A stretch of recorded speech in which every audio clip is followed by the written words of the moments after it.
বিসমিল্লাহির রহমানির রহিম। অষ্টম শ্রেণীর সুপ্রিয় শিক্ষার্থী, আশা করি তোমরা সবাই ভালো আছো। আমি মোহাম্মদ সুলতান মাহমুদ, সিনিয়র শিক্ষক, বাংলা বিষয় পরিচয়, সৃষ্টি centre school and college, Ashulia. আজকের অনলাইন ক্লাসে আমি তোমাদেরকে স্বাগতম জানাচ্ছি। আজকে আমরা নতুন একটি অধ্যায় শুরু করব, চতুর্থ অধ্যায়। আমরা ইতিমধ্যেই দ্বিতীয় এবং তৃতীয় অধ্যায়ে কিছু বিষয় আলোচনা করেছি। আজকে আমরা চতুর্থ অধ্যায় আলোচনা করব। আমাদের অধ্যায়ের নাম ঔপনিবেশিক যুগের প্রত্নতাত্ত্বিক ঐতিহ্য। এখানে বেশ কয়েকটি শব্দ দেওয়া আছে। ঔপনিবেশিক যুগ, প্রত্নতাত্ত্বিক ঐতিহ্য। এই অধ্যায়ের নাম দিয়ে আমরা যে শব্দ চারটি পেলাম, সেই শব্দগুলো আমরা এখন ব্যাখ্যা করার চেষ্টা করি। আমরা যদি এই শব্দগুলো বুঝতে পারি, তাহলে অধ্যায়ের বাকি বিষয়গুলো আমরা ইনশাআল্লাহ বুঝতে পারবো।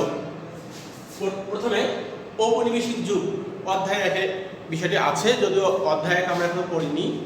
ঔপনিবেশিক যুগ হলো যদি কোনো বিদেশি শক্তি অন্য কোনো দেশ বা ভূখণ্ড বা অঞ্চল দখল করে নিজস্ব পদ্ধতি অনুযায়ী সেখানে আর্থসামাজিক ব্যবস্থা গড়ে ওঠে, সেখানে শাসন পরিচালনা করে, তখন তাকে বলা হয় ঔপনিবেশিক যুগ।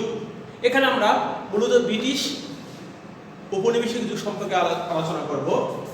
ব্রিটিশরা আমাদেরকে 1757 থেকে 1947 সাল, এই সময় ব্রিটিশরা আমাদেরকে শাসন, শোষণ, অত্যাচার, নির্যাতন, নিপীড়ন সবকিছু করেছিল।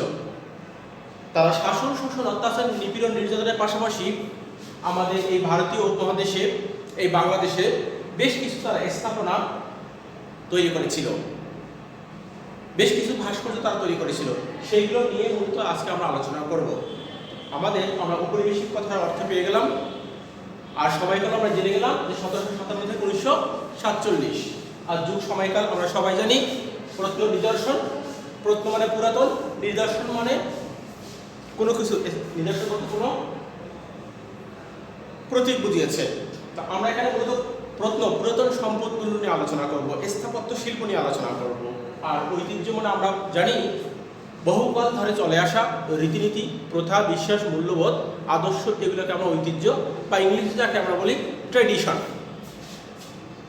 ঔপনিবেশিক যুগের প্রত্নতাত্ত্বিক ঐতিহ্য পেয়ে গেলাম।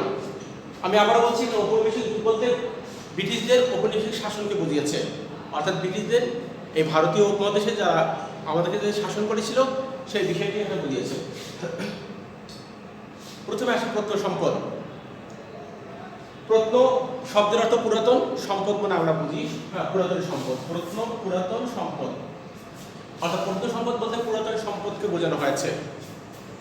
মূর্তি, ভাস্কর্য, অলংকার, মুদ্রা, নিত্য প্রয়োজনীয় ব্যবহার্য দ্রব্যাদি, যে কোনো স্থাপত্য শিল্প, সব কিছু হলো প্রত্ন সম্পদ।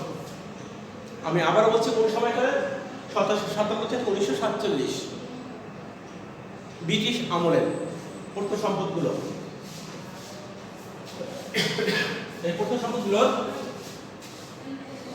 যে বিষয়গুলো আজকে আমরা আলোচনা করব, ঢাকার প্রত্ন নিদর্শনগুলো, অর্থাৎ ব্রিটিশ শাসন আমলে ঢাকায় কোন কোন প্রত্ন সম্পদ ছিল সেই বিষয়গুলো নিয়ে আমরা আলোচনা করব। ঢাকা শহরের প্রত্ন নিদর্শন, বিভিন্ন মসজিদ, মন্দির, গির্জা।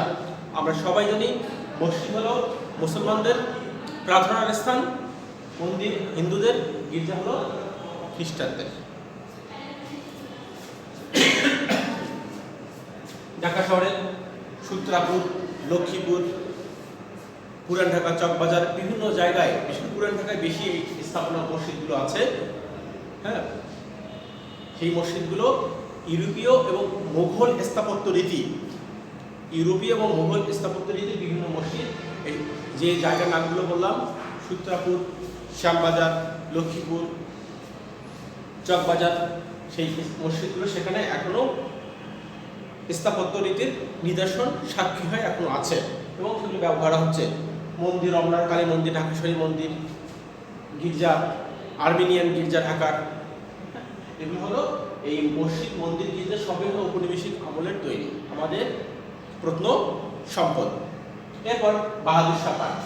বাহাদুর শাহ পার্ক আমাদের যে স্বাধীনতা মনে আসে সেটা হচ্ছে 1857 সাল। তাকে জানি বাহাদুর শাহ ছিলেন এই ভারতীয় উপমহাদেশে সর্বশেষ মোগল সম্রাট। তার নাম অনুসারে পার্কটির নামকরণ করা হয় Bahadur Shah park.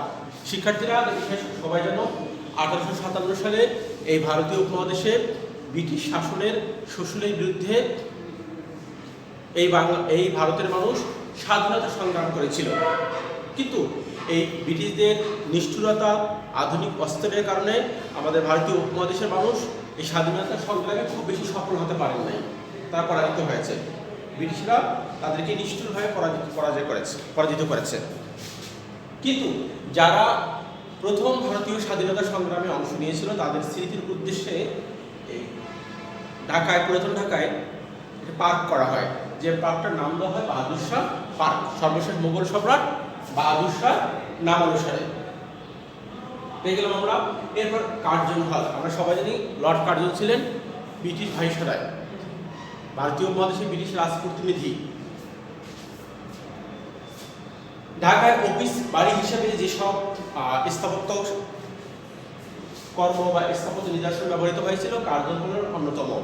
British viceroy বা ব্রিটিশ রাজপ্রতিনিধি লর্ড কার্জনের নামে এই অফিস ভবনের নামকরণ করা হয়েছিল কার্জন হল। এই কার্জন হল ঢাকা বিশ্ববিদ্যালয়ে অবস্থিত। ঢাকা বিশ্ববিদ্যালয়ে অবস্থিত বর্তমান এই কার্জন হলটি ঢাকা বিশ্ববিদ্যালয়ের বিজ্ঞান বিভাগের অনুষদ হিসেবে ব্যবহৃত হচ্ছে কার্জন হল।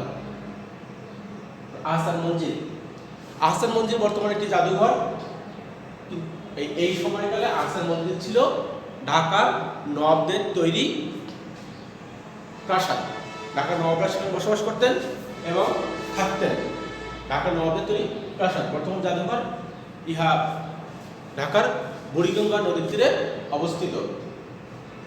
এই জাদুঘর বর্তমানে জাদুঘর আছে। এই জাদুঘরে ঢাকার নবাবদের তৈরি খাট, পালঙ্ক, পোশাক, আলোকচিত্র, সোফা, বিভিন্ন ক্যাম্পাস এগুলো স্থান পেয়েছে।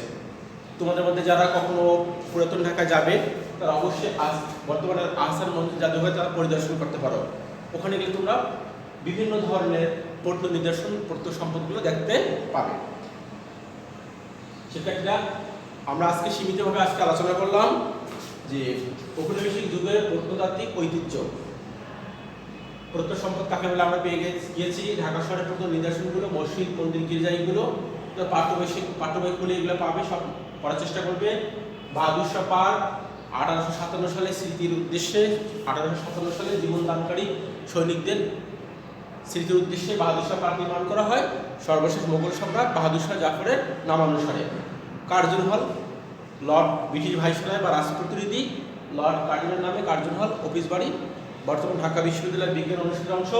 আহসান মঞ্জিল ঢাকার নবাবদের তৈরি বাড়ি, বর্তমান জাদুঘর, যে জাদুঘরে ঢাকার জমিদারদের বা ঢাকার নবাবদের পোশাক, খাট, পালঙ্ক, সোফা, আলোকচিত্র, ক্যাম্পাস এগুলো স্থান পেয়েছে।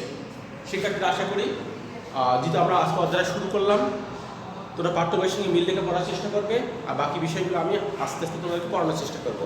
তো সবাই ভালো থাকবে। আল্লাহ হাফেজ।